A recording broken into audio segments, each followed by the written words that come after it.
Yes, I am Alan Watt. This is Cutting Through the Matrix on the 7th of January, 2018. I hope you've all had a good New Year, as they say, a hogmanay, as you would say in Scotland, and have recovered from it too, because most folk overdo it. The liquid area of it, generally, in some countries, more so than others. And, of course, they regret it later on too. But the thing is, have you all noticed the weather, eh? I mean, I hope you've noticed the weather. That they're going to a lot of lengths to make sure you notice the weather.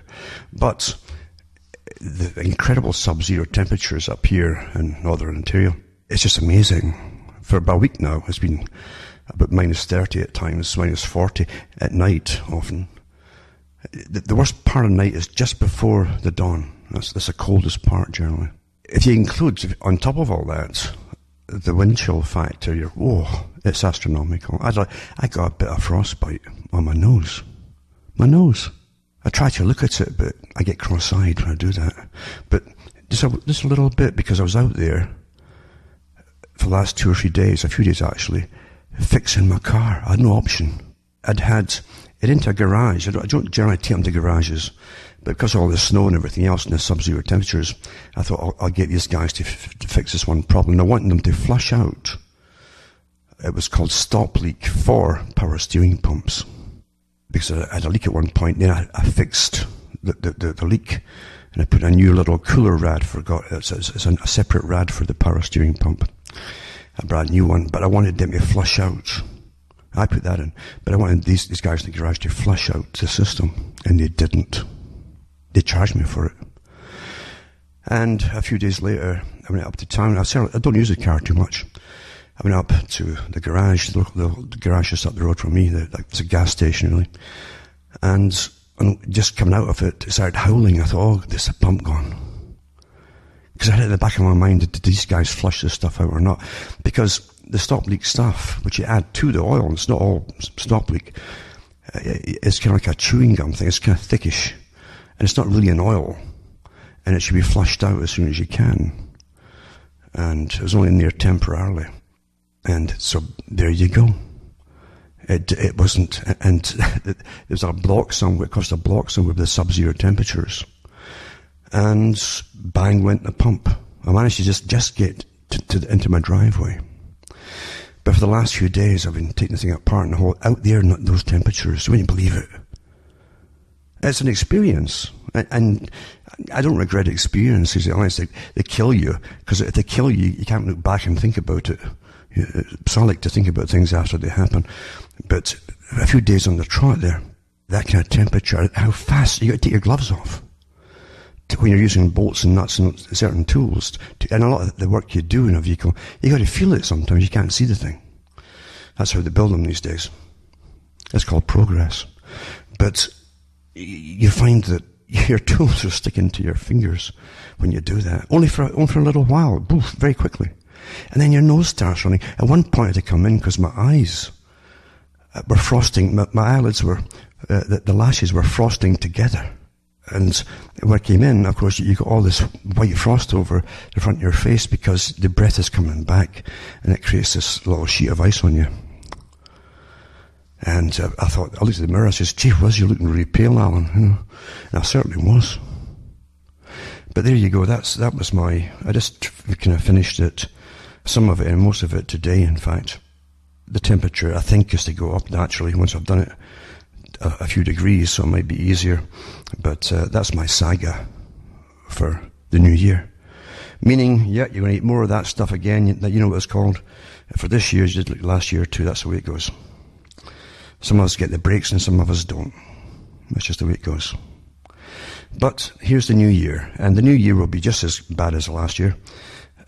In most respects, because we're in a new system. I've talked about this for years and how we're trained. We're trained for the new system. If you go back into the old Bernays techniques, and this is so important, Bernays is the one who vocalized what many of them in that particular area of mass merchandising, mass manipulation and marketing and so on, which what they already knew about the public.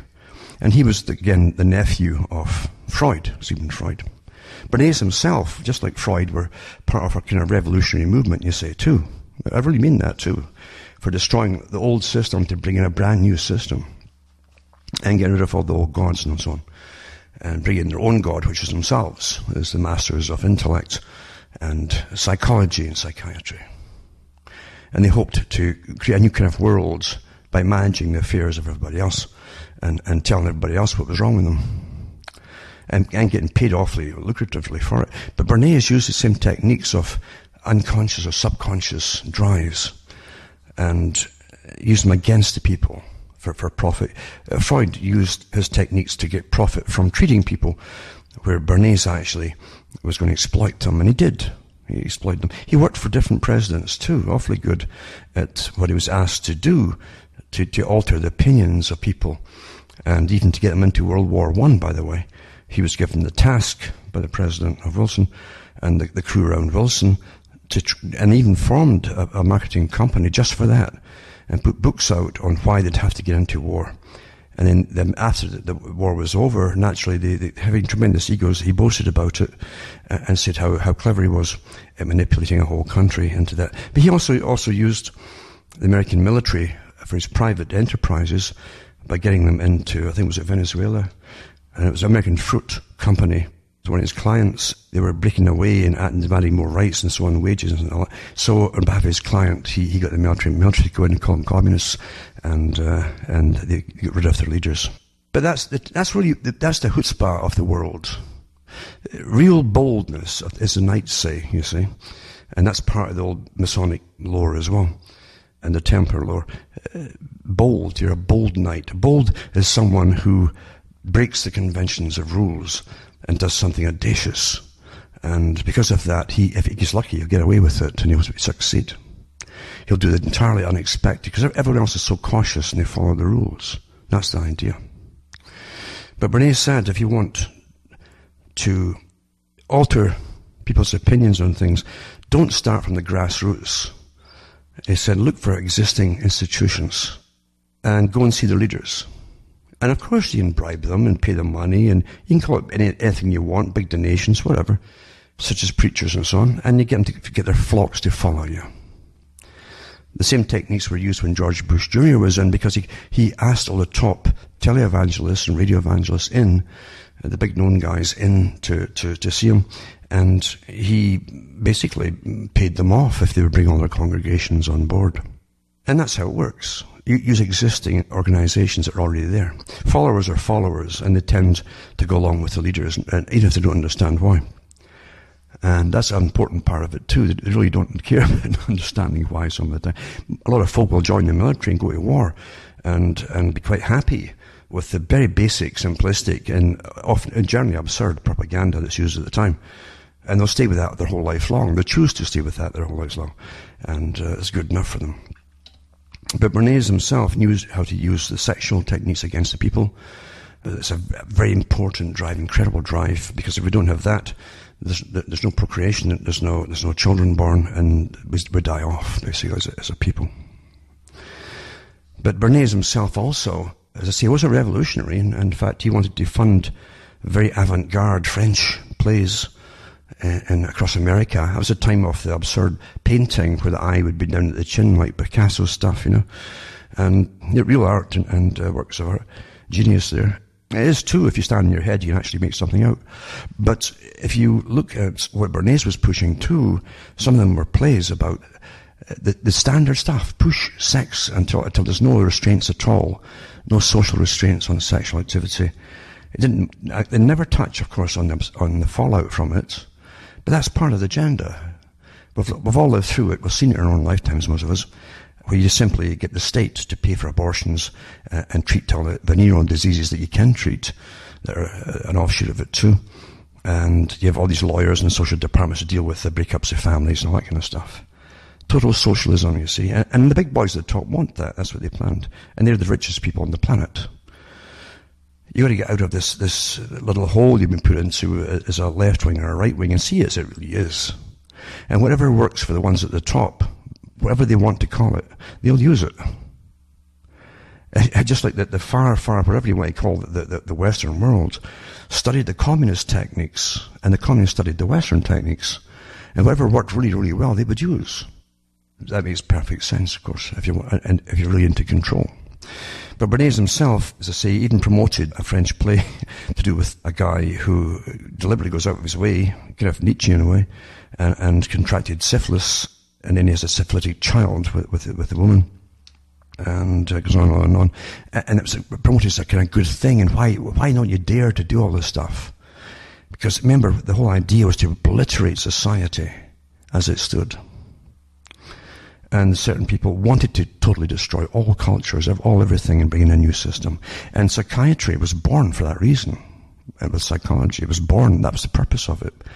And I remember putting up years ago some of the little audios put out by, after World War II, with the heads of psychiatric associations in different countries, stating they demanded the right to test everyone in society for all positions, basically.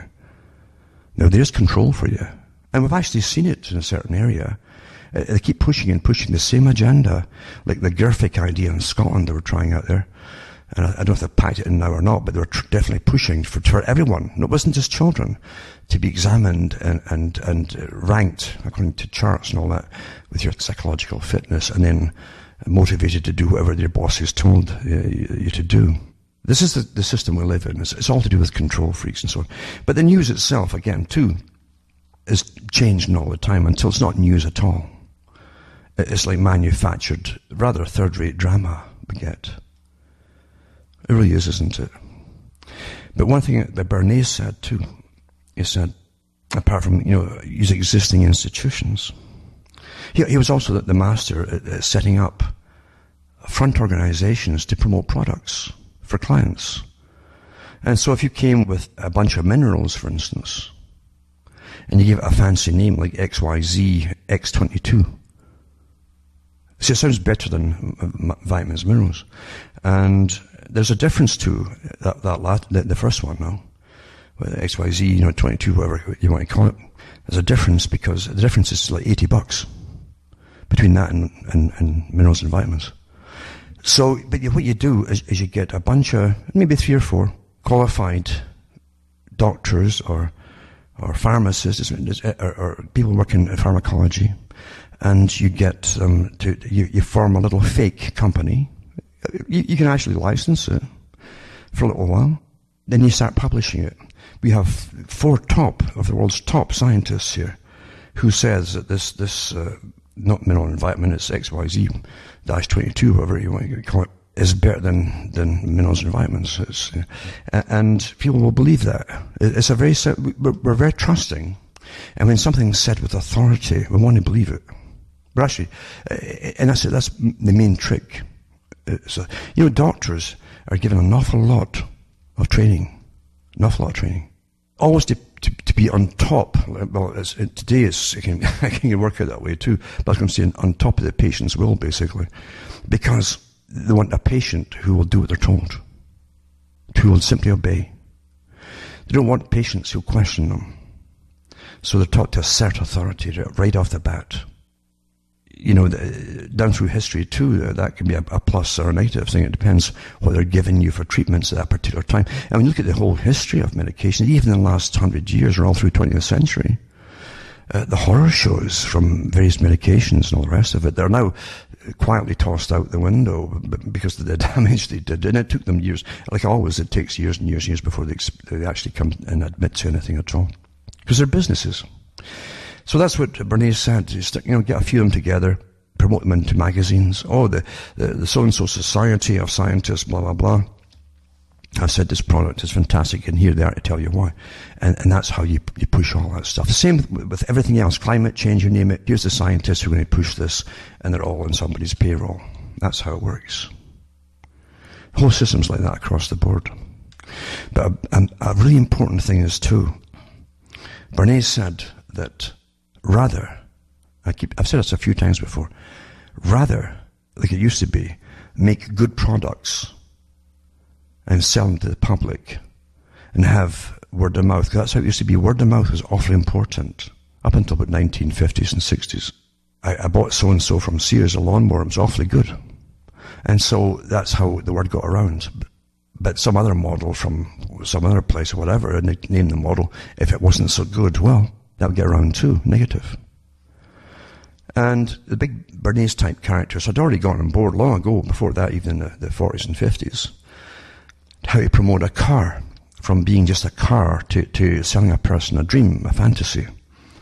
So they stopped talking about the engine, the reliability, the length of warranty on different parts of the engine and so on. They stopped that and started talking about colours and its sensuous shapes and stuff like that. And you can see the old ads, it's so obvious. And gradually, and then freedom. You got, which is true, you can get a bit of freedom if you can get away from cities and so on, absolutely. But they always gave you this idea, and you'll still see it today. You're on a country road somewhere, and all the hills, it's all simulated backgrounds.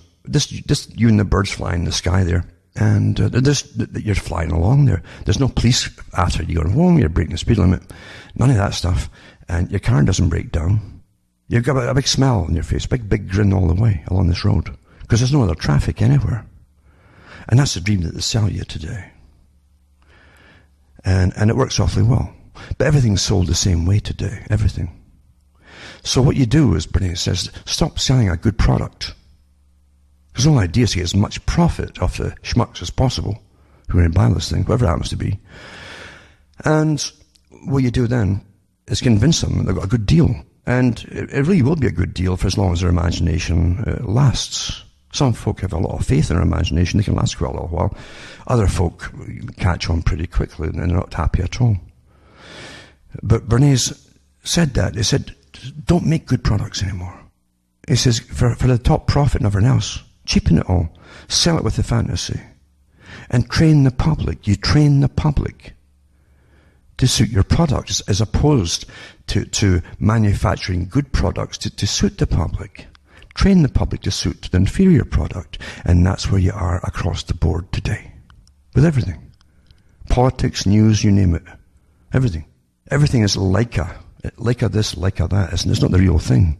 I can remember when you bought tools at one time, like Britain, for instance. There weren't that many stores that you would find, even big hardware stores, that sold all the tools you could get in Canada or the States, like skill saws and stuff, this stuff like that. Whatever you bought in Britain was always overpriced, and very few folk had these kind of tools. You came to Canada and you had the good ones, and when you got a drill, electric drill, for instance, you could pretty well depend on that electric drill for a while at least, because they still had that little bit. Well, the word will get around if it just goes kaput no time at all. But not now. They trained the public that, it's 6 months old, or it's a year old, I should really get a new one. And that's how folk are with vacuum cleaners, with everything. They've trained the public. Here's this beautiful piece of plastic junk as a vacuum. Oh, look, you can actually see the whirlpool effect inside of it, the vortex, or whatever they might call it, all the fancy nonsense to get to buy this piece of plastic recycled junk. And it works awfully well, because the folk now think nothing about it. Well, I got a year out of it. Meanwhile, the whole of society are getting blamed for the wastefulness and the resources getting ruined. We're all getting blamed, and we're going to pay for it through our taxes and everything. We're already doing it. And now we're going to put flat taxes and carbon taxes across the board as it wean you off the consumer society and make you pay for them to get richer at the top. For existing. You're going to pay for existing. And to say they've already trained you, don't expect anything to last very long. Well, it looks like an electric drill now.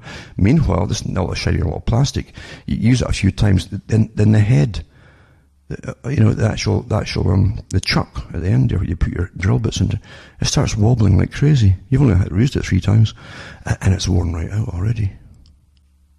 Looks like a drill. That's what I mean by Leica. Everything's like a car, Leica. And put plastic bits wherever they can, including inside the engine compartment, where it gets awfully hot. Plastic doesn't like that very much. And that's how life really is, isn't it? But we've been trained very cleverly in so many areas. The techniques of scientists studying us all the time, and behaviorists studying us all the time, psychologists, massive, huge profession today. They can't cure anybody of anything, but they can certainly study you and watch human behavior. And in that, they're accurate. Because they're always experimenting. Let's put this in the ground and see how many people stop, look at it, or pick it up, and whatever it happens to be. And, constantly studying you. By using these studies, they can manipulate us so easily now, across the board, without most folk even knowing. It never ends, does it? Never ends. And everybody's been taught to get stinking rich in this society. So, as the old Bernays technique of destroying the old system completely, and substituting their deities with themselves, psychologists and psychiatrists and so on, to rule the world and how we should live and all that kind of what you should think and what you should say and what words not to say and blah, blah, blah, blah, blah, and political correctness. As we're all going through it, then you see the chaos all around you and where it's supposed to go. And then they train you, you got too much anyway. Too much what? Used temporary plastic junk that all broke down. Oh, there's my Leica drill there. Oh, there's my Leica car there. There's my Leica. Because they're not the real thing. They're Leicas, It looks like a car, until you take it apart and you see all the plastic bits everywhere, including the ones that are fixed just in the fall there underneath it, when it wouldn't go into gear because a little plastic bushing basically crumbled, broke off, and the gear shift cable came off of it. Plastic, quarter an inch from an exhaust pipe. Yep, there you go. Like a car. But that's how they do it, isn't it? That's how they do it. And we're trained, like Bernice is training the public. Oh, it's normal. And you'll hear people saying, oh, well, oh, well. And everybody's at it, as I say, down the line to rip off the next person all the way down. As you lose your old culture, your old cultures which had at least a remnant of say, Christian lore remaining from Europe, of don't do this and don't do that, and don't upset, don't rip folk off. But that's all out the window today, because all you see on TV are the winners. Promote the winners. And when you have that, and there's nothing, there's no punishment, there's no sin anymore, you see, then you do what you want. And the problem is everybody's ripping everybody else off. And literally, we're going into a hell here. Because your governments are just the same people, all drawn from the same pool of people. And they're going to start bringing you down into utter austerity. Now look at all these massive freezing spells we've been having here as we go through global warming. Double think, eh? We've been taught that it's our fault. Anthropogenic global warming is causing this, you see. It's all your fault. They can't change their agenda. They're all when these people swear an oath of allegiance into one agenda, these are the same people who bring you to wars and all the rest of it. Then this is it. They're going to change. They'll go through the whole, even though it's all absurd, they'll go through it. Because the idea is to take over. Everything's banking on this. That you must start to believe it's all your fault. So that the specialists, again, can come into your lives and run it from birth to death. And I mean minutely. Old plan, well published, from well over 100 years ago. And I've read all the sources before. And these aren't little guys hiding in the internet somewhere. These are people who at the top of universities. They worked for the richest folk on the planet. And the Bertrand Russells. And the H.G. Wellses. And all the rest of them. They said where they're going to take us all. And now they're going to take you into austerity. And, along with that too, fuel poverty, because you won't be able to heat yourself as much as you think you should, or you could. Just like Britain's been the test base for quite a few years now. And lots of folk die in their own homes now in the winter time, and it's normal now. Mainly older folk, because they can't afford the fuel. Now when they limit you from choices, you should be, don't be celebrating it. You should be very wary when they take away your choices, how you heat yourself or how you feed yourself or anything else. Because it's all to do ultimately with singular control of everything. Think about that.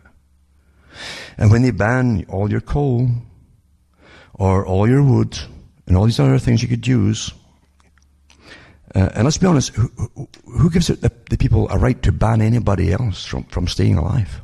Huh? Think about it. You're back to the Bernays fancy titles that, well, you know, this agency said, you know, this agency, you know. Huh? What's this? This is a new Bible of government, the agencies. You know? Like there's seraphim or something. Yeah? And they train you to believe, oh, the agency said, you know. Rubbish. No creature on the planet should tell another creature what to eat or how to live to survive. But that's what you're going through, or even where you live.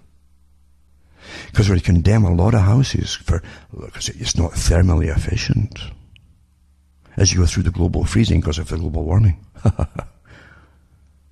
that's the world we're in. But old ideas, and with the Bernays techniques and all that, they can bend your mind to believe anything. And don't forget why they picked this term democracy. And it is a mocking. The mock part's true. It's because if you say something sensible as an individual, and you say, I don't see why I should pay this head tax, this new head tax, which is coming, by the way, a flat tax across the board for carbon output, because you breathe CO2 and stuff, because you're alive, therefore you should get punished for being alive. The wealthy elite at the top shouldn't be punished to be alive. They're higher on the totem pole. But you should get punished for it all, because you're breathing. You're breathing their air, you know. You're eating their food. You're using their recycled plastics. So it's all your fault. So you're going to get a flat tax across the board to punish you. You're affecting the climate because your existence. But they're not at the top affecting the climate. No, they're there to save it all. But you're the problem. Now, I watch the animals a lot outside, and I've had chipmunks there, and none of them tell another chipmunk how they should live. Or stop eating that stuff and eat this stuff over here. They don't do that. Same with the squirrels, same with the birds, and same with everything else. But isn't it so great that human beings, they got this gift of abstract thinking and have language. And the first thing that comes along the pike is a con man that notices this and says, I can use that against them. And before you know it, you're sitting there, or you might be on your knees praying to them. So, oh, thank you. I didn't realize I was saying the wrong things and eating the wrong stuff. And I didn't realize I was breathing your air. I'm really sorry. Do you really see how absurd it is?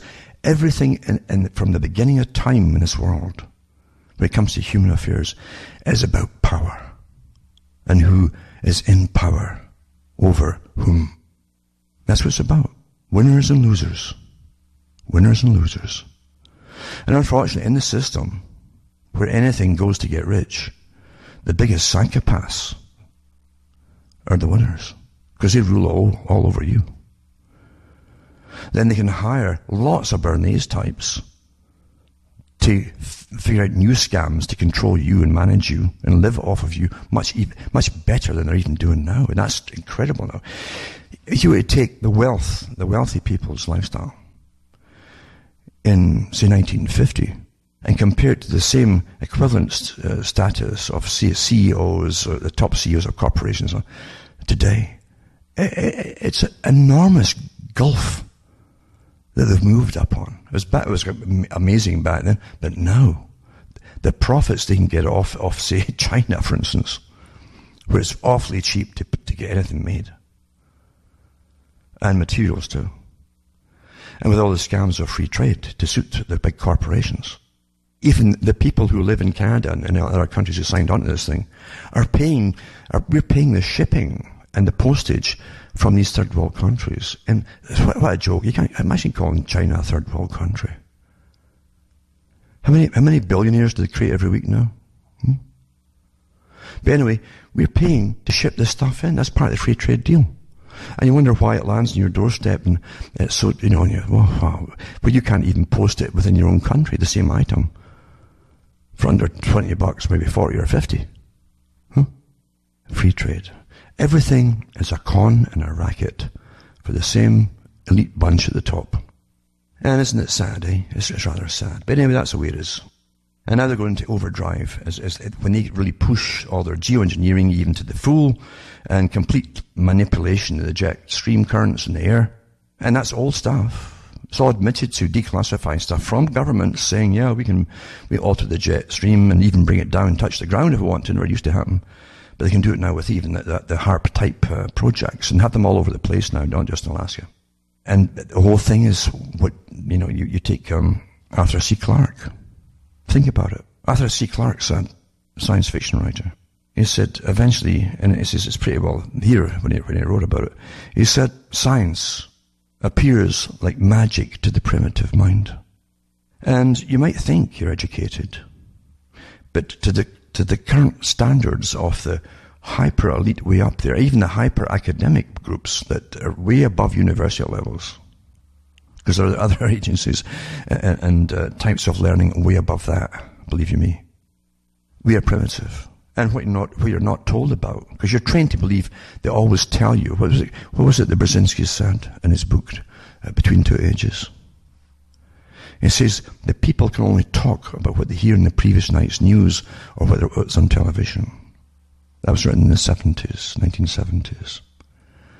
He said eventually, and very shortly, he says, and which has already happened, he said they'll be unable to do anything without expert advice, the same as Bertrand Russell said. But he says they'll expect the media, the private media, they'll expect it, because they're trained that way, to warn them of anything that they should really be aware of.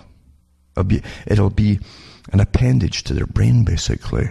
And they'll expect it to do, they'll expect the media to do their reasoning for them. Do you understand the power of that? It's here. If you mention something that's awfully important, and you have all the documentation, it will be ignored. Unless an authoritative figure from the media on television tells them that on the news. That's why they train them, and they make you grow up with these faces, until they're like grandparents, and they stand there with the eyes really staring at the camera, and they say something in a very authoritative voice. Must be true. These people are working for private corporations. They're part of a cabal of private corporations. I can remember miners way back in Scotland, for instance, the miners, and they had their places they'd hang around in a little town. One was, there was a whole bunch of benches in the parks, and there was one park there actually. They'd sit around there and chat. And as a kid, you'd play around there and you'd whistle and cheer and do daft things, and they ignore you. But they talked awfully openly, you see, because they ignored you. And it's amazing, the knowledge that they had, compared to today. A lot of these guys had gone down the mines when they were 10 or 12 years old. But they read and read and read like you wouldn't believe. But they also knew their history. And they knew the massive frauds from previous expose of cabals who own media and how they're used for control. They knew the owners of them. They knew the histories of these different papers, newspapers and so on. They knew them. And they didn't trust them. But how cleverly it's all been brushed under the table today until they're back and they're authoritative. They speak for you. Think of all the little slogans they have. We speak for you. And all that kind of stuff. It's so easy, like Bernays said. If you follow the proper technique to literally twist something around into its opposite without the public even being aware of it. I've watched this happen over many years. I've watched the so-called alternate media. It's called different names. It was even called Patriot Media at one time too. In the US, the whole world listened into it in shortwave. Because a lot of the world never had rights and freedoms. They never had charters of rights and things like that. It was fascinating to them to give them ideas that they should maybe try and get the same for their own countries. The problems that have always been there with freedom for those who rule the countries, even potential ones who are vying to take over your countries. But there's always the power conflicts at the top. And they don't like people talking about freedom too much. They're much better when you're doing the Bernays thing, you're chasing sex forever. Your entire life, right into the old age home.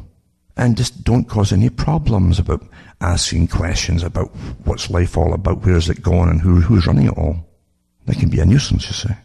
That's been happening and happening. I've watched the whole side of the alternate media turn 180 degrees, and the folk who follow haven't noticed. They haven't noticed. until the old problems it talks about, of the right, especially in the US, don't exist anymore. Because as it's been phased out quietly, the topics, the folk haven't noticed. Isn't that amazing? Isn't it clever? Incredible management, really, on behalf of the big boys, the Bernice types, who are behind so much of what you see or hear and so on. That's how it is. And folk think they're simply going down through space, hurtling through space on this ball of mud. And some folks say it's a pancake. But the thing is, they think we're just going down there. It's all willy-nilly and it's all happenstance. Nothing is happenstance. Power plans like a big business plan. It's future, way into the future, by making it happen, step by step by step. That's my first little prattle there. I wasn't meaning to prattle at all. I was going to give you some stories. And that's what they call them, stories, And they give you his stories, which are his stories. That's what history is. And we're getting incredible rubbish today for stories. Again, like a story, like a drill, like a tool, and so here you have like a car and like a story. Pure drama. Now, as there's something really happening in a country, they'll give you this massive drama today. Everything's like soap opera drama, isn't it? And I'll show you. For instance, we know there's a colour revolution without the colours flashing around going on in Iran. It's all planned. It's not spontaneous. Never is. We know from the previous attempts at overthrowing Iran from the inside, I've even read the articles from the CFR and every other organisation involved. They call it soft power. And they'll send over often people to work in the universities. And from the universities they create the little cells of the leaders for the radical groups who are going to help lead to protests and so on and teach them how to agitate. All techniques, they're all scientific techniques and agitprop. Propaganda, that is, they call it agitprop. And how to keep it all secret until the final moment. But the thing is, too, I've noticed, in the last few, of course, they've used Facebook. They did that in overthrowing Egypt's authorities a little while ago, not so long ago. Same thing. So they use these techniques. I've read the articles on the air with the flash mobs and all that kind of thing. It's just a recurrence to the same techniques put out by the agencies from our own countries to overthrow other countries for some other reason. And, of course, everyone in that area in the Middle East has to be eliminated according to the old PNAC group from the 90s that ran George Bush Jr. They wanted to eliminate a whole bunch of countries. They listed them all. I've read them all before. And they're still going at it. And they never stop. They never stop. It's like that old devil song, time is on my side. Eh? And they've got all the time in the world to do it. And if it doesn't succeed the first time, they go back and do it again better. And they keep at it and at it and at it. And often you see they'll try to destabilize a country. And as it's destabilized, then our country, if you ever notice the countries start to get, all become very virtuous and say, well, that you can't do that to your people. And we forget that wait a minute here, our own countries here have been killing folk across there for forever, basically. But when someone tries to keep their authoritative government in power, or overthrow it over there, and they get punished for it, we have to go out over and fight them for some reason. Now the Syrians, the actual Syrian people, and the Iranian people have big populations of different groups there. They have Christian groups and Jewish groups, big Jewish group in Iran, and so on. And as long as no one's trying to vie for power and overtake everybody else, it works. But now, of course, for other reasons, geopolitical reasons, that we're taking out. And really, the big boys, like Brzezinski, for instance, the late Brzezinski, and the Kissingers, and that, they really wanted those countries taken out and put into, literally, in their own words, into the Stone Age, just like Iraq, to make it safe for other countries to dominate it in that region. And that's why there's always power behind. Don't fall for all these speeches, for goodness sake, of how suddenly we're virtuous. Our countries are virtuous. And you're going to send your planes and you're going over to bomb the folk and you're going to slaughter them into accepting democracy.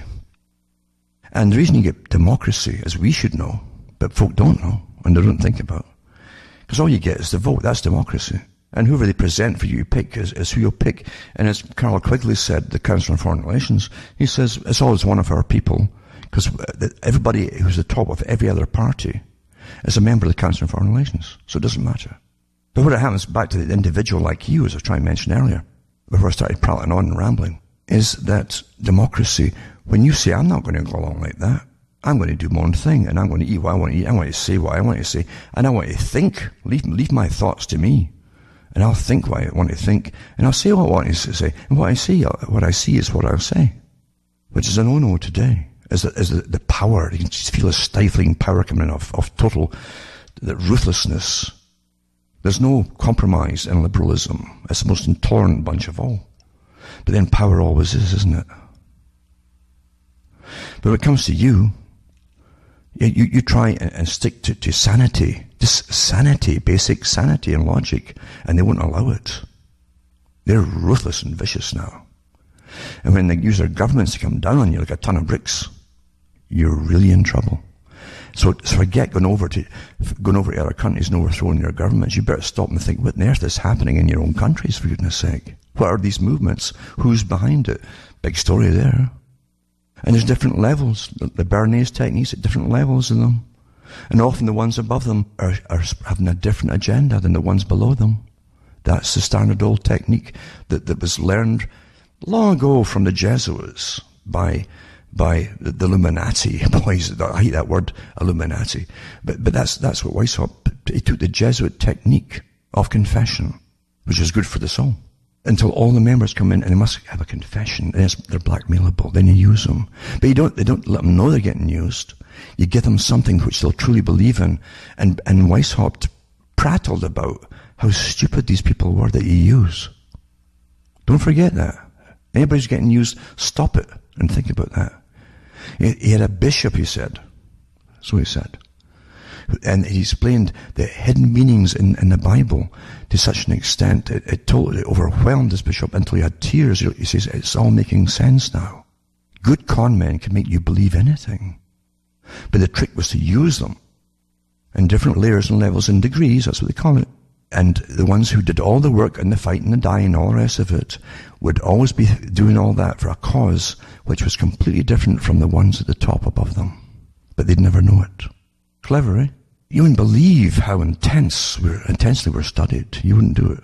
But when it comes to the individual, as I say in democracy, they come down and you say, well, why aren't you going along with this person here that's taking a grand loan out? They've sold their whole family and their children to get a loan to thermally insulate their home properly to government specs. Why haven't you done it? And that's what they use. They've all done it. Why haven't you done it? They'll accept this. Why haven't you accepted it? That's what democracy is. That's why they chose that term. Because the mass of people will do whatever they're told. And they know it. They know it. Doesn't matter if it's a king or a tyrant or whatever. The mass of the people will always... In fact, as long as you leave them to play themselves and give them lots of free time and booze and stuff, they'll go along with anything. They don't care. They really don't. I understand that point of view. I mean, you shouldn't have to go through life always being on, but we have to. We do have to, because we're living in such an age of deception. This is the age of deception. And speaking the truth, as Orwell said, if you speak the truth, it's considered to be a revolutionary act. You might say a terrorist act is saying the truth. What you see, what you think, what's obvious, what's sensible, logical, what is sane, that's getting made illegal as we speak. And it's going to get a lot worse. Remember, if you understood what the radical world revolutionaries wanted to do was to, like the Frankfurt School, remember, we were part of it. And I've read their articles where they said that, Adorno and other ones, and they said that they literally wanted to destroy the existing cultures of the West, right down to everything was shattered and broken and destroyed, right down to promoting even necrophilia. Then they might start to succeed. In other words, the entire culture, all beauty, all everything, had to be utterly destroyed. Think about that. These are the times in which we live. Question everything. Don't follow people. Question things. Now listen, here's some things here on the farce of the world, as you know. All these wars, by the way, and if they eventually do take out Iran, and then take out Syria, they won't give up on Syria. I don't care what you think. then you look at all the millions of migrants already. They call them migrants, but a lot more from all other parts of the Africa too that are flooding in. Australia, for instance, has got a massive purge on right now because they've got huge gangs, and they said it's from Africans that they brought in, rampaging through all the stores and robbing, plundering, and beating folk up. And getting away with it. They actually know they're going to get away with it because the government people are saying, oh, well, don't touch them. It won't look good in the press. Those articles there. And then you got the same thing in France, same problem. And so if Iran gets taken, look, millions more are going to flood into Europe and everybody else. And they won't be too happy, will they? Cause and effect. Cause and effect. Cause and effect. Blowback, they call it. Well, they're bringing back prefabricated houses, which are awfully nice actually. I wouldn't mind one myself. I'm sure it's properly thermally heated and all the rest of it as well. They're going to bring them back, these prefabs, and I'll show you some pictures of them on the articles I put up. This is after 30,000 UK homes are given to migrants already. They're going to build more. They're going to plan 100,000 pre-made homes to help solve housing crisis and so on. Not bad, this welfare state. And meanwhile, there's stacks of stories in Britain right now where folk who are raised there can't even get into hospital. They're even cutting back on, and they're dying in their homes now. They aren't even sending the ambulances out. Cutbacks. You can't have it always, remember. There's common sense, and there's just a road to chaos, isn't there? So those are a few of the stories. Then you have this here to do with Iran and all this stuff there about Iran right now. They're using the Kurds again. Like the Kurdish Iranian group support protests for democracy in Iran, it says, right? The Kurds. And you've heard other people mention, in the US intelligence mention the Kurds before. They're going to use the Kurds. They've been using the Kurds for a while with other countries too. And they're getting used. They'll get used. Maybe happily so. I don't know how they feel about it. But one of the main ones that right now has helped to stir it all up in Iran is the Kurdistan Free Life Party, they call it. It's a leftist, nationalist, anti-Iranian government group, it's called. Waged war, intermittent armed struggle since 2004 against the Iranian government for self-determination for Kurds in Iranian Kurdistan. And it's a kind of almost planned and organized in the communist techniques, of course. The US Treasury named the PJAK, they call it, a terrorist group and a front for the PKK.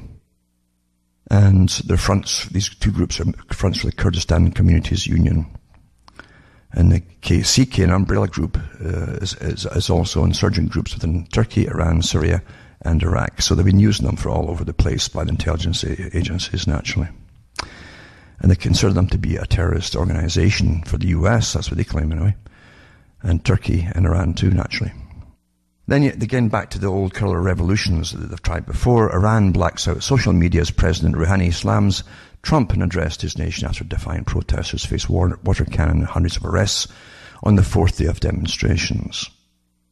It's the same technique has been used before, but they're using technology. I gave the talks from the British military, MOD, a think tank, quite a few years back, where they talked about the flash mobs and how they would use technology and their cell phones and so on to get them all rampaging or protesting or whatever. And this is standard stuff ever since. It's your intelligence agencies that are using them all. And using a system called Telegram, which is, I'll put the articles up, who invented it and so on. And they might even be intelligence guys themselves, intelligence agents guys, you never know. And then you find this one too. In Israel, it says as Trump heads into the new year, these are the 3 decisions he must make on Iran. And they've got other things they want him to do, and so on. And then you get this thing nonsense too on this book coming out. As you've noticed, I'm sure you all noticed that this is the drama that they give you for news, as opposed to real news anywhere. They give you drama, like TV soaps. And it says, Ivanka seeks the presidency. Another big claims from explosive new books. Everybody's heard about the book, and it's coming out on Tuesday or something. Written by Michael Wolff, and goodness knows who else behind it. They're prattling about clashes between Trump and his inner circle, etc., etc., and making deals about presidential futures and all this kind of stuff. Anyway, that's will be the prattle for the next week or so, as they divert you off from what's happening in Iran and other countries too. They always do this kind of thing, massive drama. It's almost like gossip stuff, isn't it?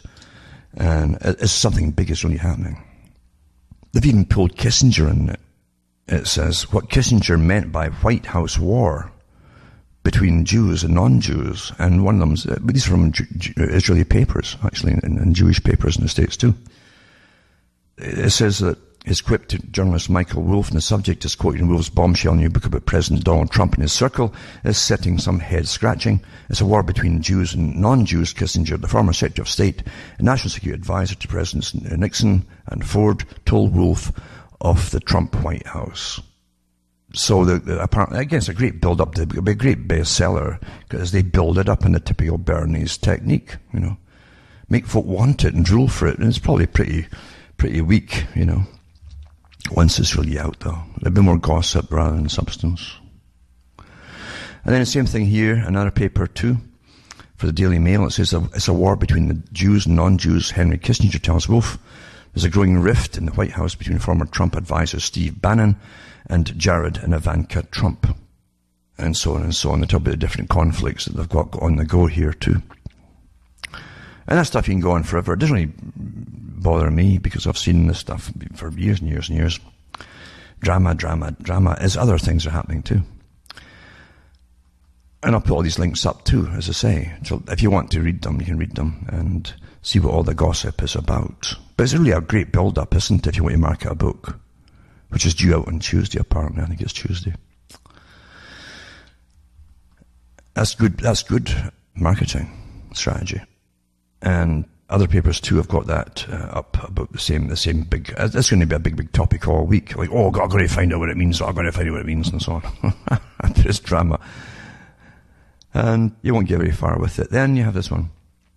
Again, I've mentioned the massive influx. Now they're starting to see more problems. Or they're admitting to more problems. They've covered up a lot in Britain, for instance, between the masses of young guys flooding into the country. Young guys, like armies of them, And they try to hush up the fact there's certain areas, just like across other parts of Europe, that they can't go into now. Or it's rather dangerous if you do. Because they tend to see it as their own area now. This one here says, you're not welcome here. This is Kurdish Street. This is in England. What gangsters told the police as they offered bribes to stop the officers investigating drug dealing and human trafficking in their area. That's Nottingham in England. This is, get used to it because it's here to stay. Because this is the big plan. Obviously.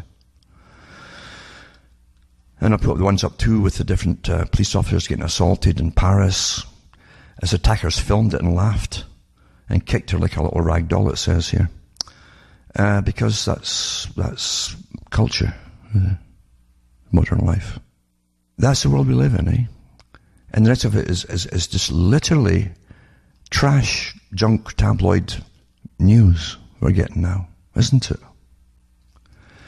I'll even put up the revolution flash mobs and brain chips that I read out on the air at the time from 2007, I think it was. Soft power, they call it. That's the world we live in. That's the reality of it, isn't it? As the people, I call it the people who own us all. They own us all. They own the world. The groups above it all. They use nations like private businesses and their militaries like private businesses too. Of course they do. That's not new. When Britain had an empire, the folk lived in slums, most of them. And yet people, the big top characters who owned things in London at that time, not all of London, remember, but the ones who lived in the right areas, they owned all of that. And they used the empire and this government in Britain to guard their empire and to send their armies over, and the taxpayers paid for it all to police the empire so that the big boys could get their corporations on the go, and we put in the railroad lines to take all the resources out for the corporations. And what happens is the empire's fallen apart. In the Great Depression in the 20s, the ordinary people had never had anything.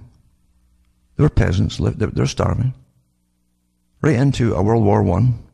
And at the end of that World War I, people were diverted from the front too, remember, and put into another country.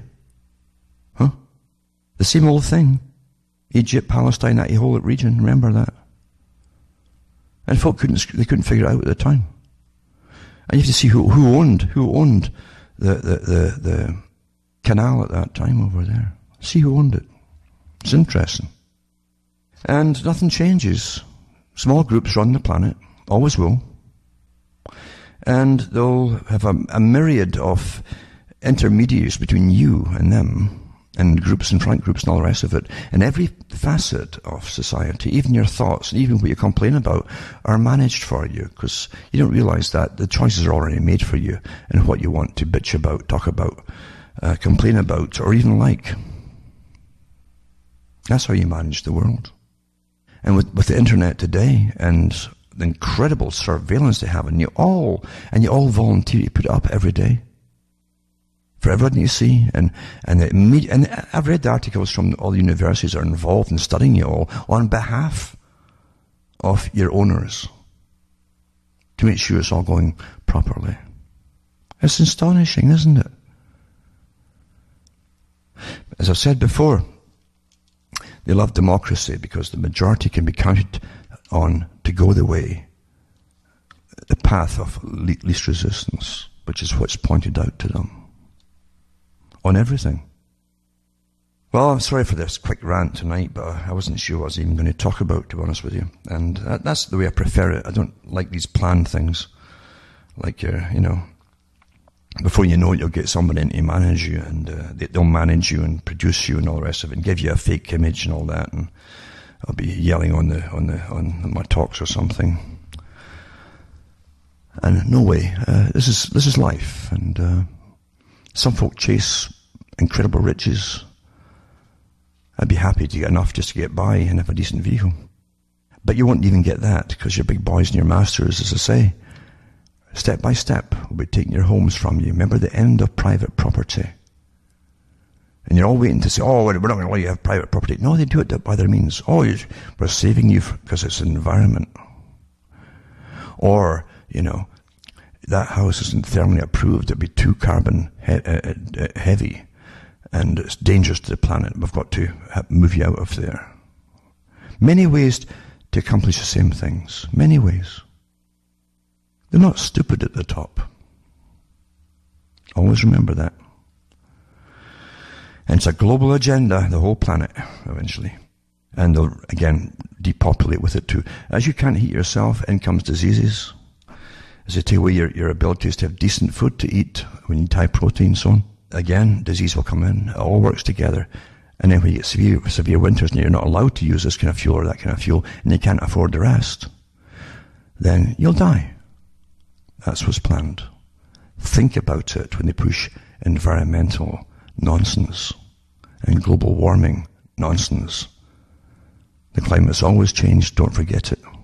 And with geoengineering on the go for years and years and years now, how could you even get an honest report on the climate when it's already altered all the time with their spraying?